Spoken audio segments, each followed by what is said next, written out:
Esu praktikas iki kaulų smegenų. Manęs nedomina sudėtingos formulės. Manęs nedomina sparnuotos filosofinės frazės. Manęs nedomina filosofiniai pasisėdėjimai po 3-4 valandas prie kavos, diskutuojant apie gyvenimo prasmę, esmę ir visus kitus dalykus. Aš esu pragmatikas. Aš visą laiką ieškau ir labai tikiuosi, kad ieškosiu pačių paprasčiausių sprendimų pačioms sudėtingiausiams situacijoms. Per tuos 8 metus, kuomet aš gilinausi į asmeninį ir profesinį tobulėjimą, per tuos 8 metus, kai aš užsiminėjau saviugdą, aš praėjau kelią nuo A, B, C, D dalykų saviugdoje iki pakankamai sudėtingų formulių, pakankamai sudėtingų teorijų ir susipažinau su aibėmis metodikų, aibėmis trenerių, aibėmis lektorių, aibėmis gūrų, konsultantų, specialistų ir visų kitų žmonių. Ir tai, ką aš pamačiau, kad geriausiai veikia patys paprasčiausi dalykai. Šiandien, šio seminaro metu, per šias 3 valandas mes kalbėsim apie principinius, bazinius dalykus. Aš jums siūlau alternatyvą. 7 žingsnių sistemą, apimančią 7 bazinius modulius. 7 sritis būtinos kiekvienam. Jeigu bent vienoje iš šitų sričių yra spragos, jeigu bent viena iš šitų sričių yra praleista, jeigu bent į vieną iš šių sričių jūs nekreipiate dėmesio, aš jums garantuoju. Perėsite tuo pačiu keliu, kuriuo perėjau aš. Padarysite tas pačias klaidas, kurias padariau aš. Deja, taip yra. Ir deja, asmeninėme tobulėjime, saviugdoje, lygiai taip pat, kaip ir bet kokiame kitame moksle, reikia pradėti nuo pradžių, nuo abėcėlės. Prieš gilinantis toliau, klausimas jums. Kas yra saviugda? Mokausi ir pritaikau. Gerai. Kas dar? Saviugda lygu disciplina. Gerai.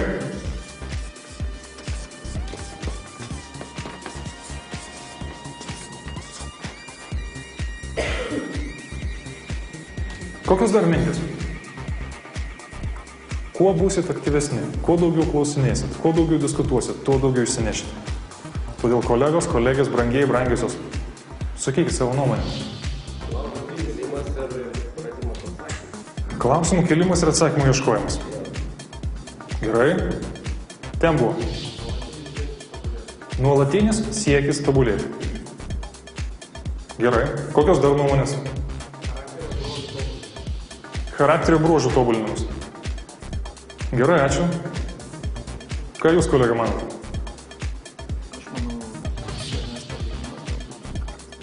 Savęs pažinimas. Pirmuose eilė arčiausiai sėdintys žmonės. Jūsų nuomonė. Valios ugdymas. Gerai.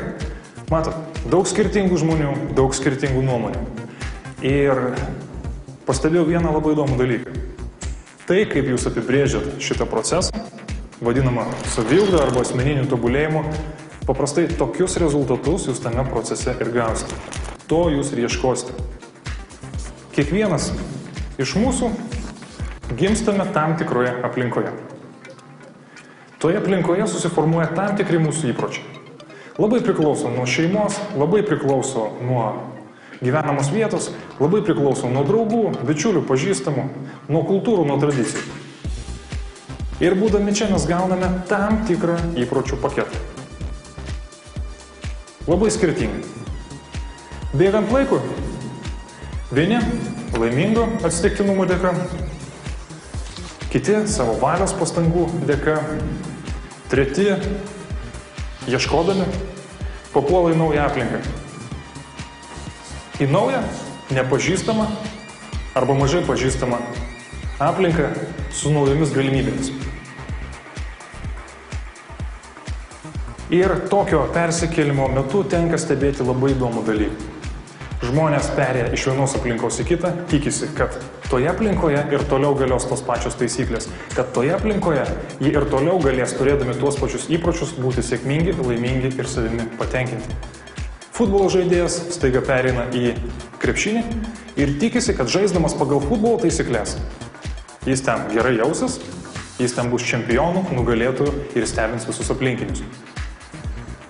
Nieko panašaus. Reikalingi nauji įpročiai. Ir lygiai taip pat su tais bankrutavusiais milijonieriais, multimilijonieriais ir milijardieriais.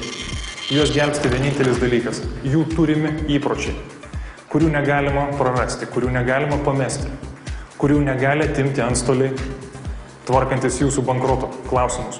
Jų negalima išvilioti, jų negalima parduoti. Jie tiesiog yra. Ir jeigu norite saviugdoje turėti išties apčiuopiamus rezultatus ir jeigu norite išties didžiulių permainų, į saviugdą turite žiūrėti kaip į naujų jums reikiamų įpročių formavimą. Ir tada viskas pasidaro labai paprasta.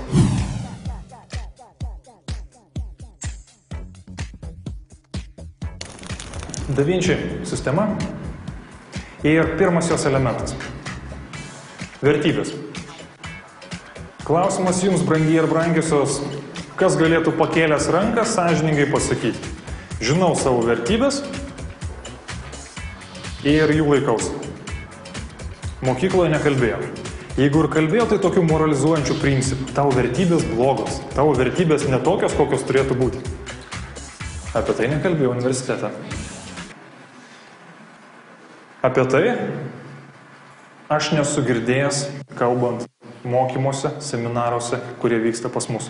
Jeigu ir kalbama, tai labai prabėgomis. Niekas neduoda konkrečių praktinių įrankių, kaip jas išsiaiškinti ir niekas nepaaiškina, ant kiek jos yra svarbios. O jos yra gyvybiškai svarbios. Ir jeigu neįsiaiškiname, kokios yra mūsų asmeninės vertybės, kurios yra pas kiekvieną iš mūsų, tolimesnis judėjimas į priekį, tolimesnis tobulėjimas, vietoje to, kad duos daug naudos, didelė tikimybė, kad gali duoti daug žalos. Per kokias 4-5 minutės visiškai laisvą formą aprašyti tai, ką jūs čia matote. Rašykite tai, kas yra šitie žmonės, ką jie daro, kodėl jie tai daro ir taip toliau ir panašiai. Reikalingi 4-5 sakinukai. Klausimas. Visi matėte tą pačią nuotrauką? Gal truputėlį kitais kampais ir aš tikrai tikiu, kad žiūrint iš šito kampo situacija atrodė kiek kitokia, negu žiūrint iš ano. Bet visgi, kodėl pas jūs skirtingi matymai to, kas čia yra? Patirtys skirtingos. Kas dar?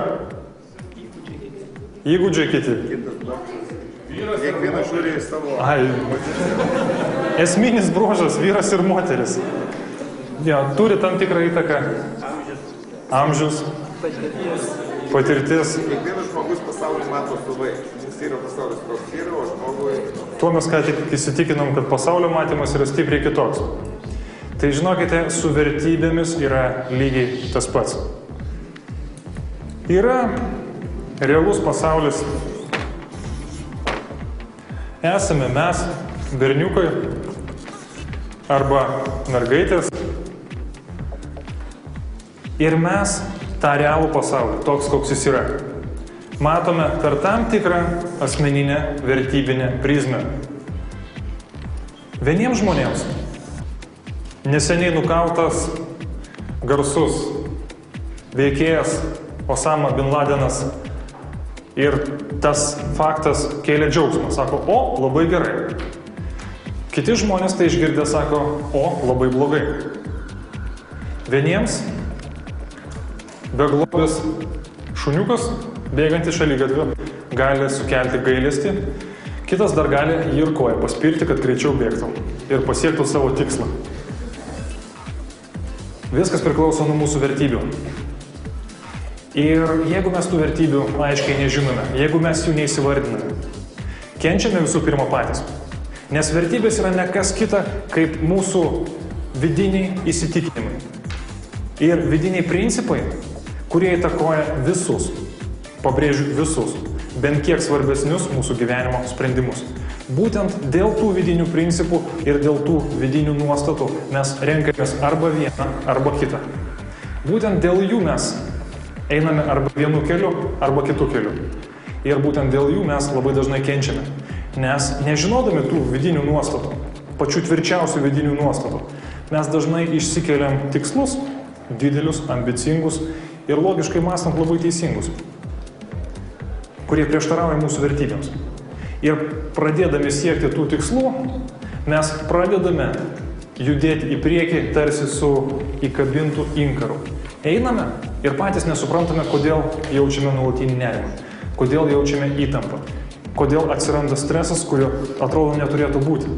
Kodėl tas pasiektas tikslas vietoje to, kad sukeltų fiasko ir euforiją, nesukelia nieko. Apart minčių, kad tiek metų dirbau, tiek metų stengiausi, o rezultatas visiškai nedžiugina. Kam yra buvusi tokia situacija? Kai iš tikrųjų daug pastangų, daug laiko, daug energijos. Kaip? Teko. Vos kelios rankos. O kas nenorit prisipažinti? Visi likę. Žmonės, nežinodami, kas yra vertybės, jie natūraliai bando keisti vienas kitą perlauždami. Aiškindami, kad nuo šiandien taip ir taip elgtis nebereikia, o reikia elgtis taip ir taip. Ir labai nuoširdžiai tiki, kad tas pasakymas staiga jiems viską ir pakeis. Ir kad antroji pusė staiga jiems ir pradės elgtis taip, kaip yra norima. Nesąmonė. Taip niekada nevyksta. Ir tie laužimai prasideda vis intensyviau ir intensyviau. Konfliktai aštresni ir aštresni.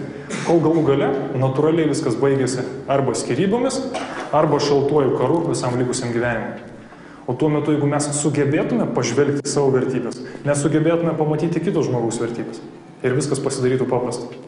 Ir tuo atveju, kai žmonės iš tikrųjų sugeba atrasti savo vertybės ir sugeba jų laikytis, jie ir įgauna, kaip sakė kolega, tą bedarbystę iš malonumo.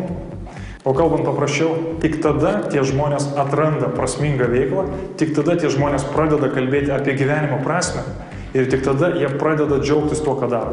Nes atsiranda sinergija tarp vidinio mano pasaulio ir tarp to, ką aš darau. Ir tada nebelieka tokių dalykų, kaip per vieną iš seminarų, per pertrauką prie manęs priėjo moteris su ašaromis. Po to, kai mes pakalbėjome apie vertybės ir sako, aš įmonėje dirbu 10 metų. Ir aš visą savo esybę jaučiu, kad tie įmonės principai, tos įmonės tradicijos, jos visiškai nesutampa su tuo, kaip aš noriu gyventi, ką aš noriu daryti ir kaip aš matau pasaulį. Ir esu priversta daryti tai, tai ir tai. Ir 10 metų žmogus kankinasi. Ar reikalingas toks kryžius? Manau, kad ne. Nebent šventai tikime, kad kenčiantiems dangus ir kuo daugiau čia kentėsi, tuo ten geresnį žemės sklypą gausi. Tada prašau. Visais kitais atvejais nerekomenduoju. Tam, kad apčiuoptume, kas yra pas mūsų viduje, kokios yra tos mūsų vertybės. O jų kiekvienas turi maždaug 20, iš kurių 5 yra svarbiausios ir tas 5 būtina įsivardinti ir pagal jas gyventi. Yra antroji praktinė užduotis jums namie. Tai užduočiai reikės valandos, o kai kam iš jūsų galbūt ir 2 ir 3. Valandos sąžiningų atsakymų, sąžiningos analizės ir sąžiningų apmąstymų. Ir tai bus pirmieji žingsniai. Ir tai bus pati pradžia tiems, kurie nėra aiškiai įsivardinę. Kokie yra jų vidiniai įsitikinimai, kokios yra jų vidinės nuostatos. Netgi žinodami mes dar ir dar kartą nužengsime kažkur į šalį. Netgi žinodami mes dar ir dar kartą paminsime savo vertybės, nes bus tokių situacijų. Bet tuo metu, kai mes žinome, bus vis dažnesnės situacijos, kuomet mes sugebėsime laikytis savo vertybių ir savo principų. Ir tada pamatysite tą tikrą gyvenimo esmę, tą tikrą gyvenimo gylį ir tą tikrą gyvenimo prasmę nuo pasitenkinimo tuo, kas vyksta aplinkui. Tada nereikės 10 metų dirbti tam, kad būtų įgyvendintas didelis tikslas, didžiulis ambicingas tikslas, ir po to suprasti, kad iš to nieko gero, kad tie 10 metų nuėjo per nieką. Tada kiekvienas mažas žingsnis, būtent kiekvienas žingsnis link to tikslo kels jums malonumą ir kels pasitenkinimą tuo, ką jūs darote. Todėl turit galimybę rinktis ir turit galimybę spręsti, ar verta gilintis į vertybės, ar ne.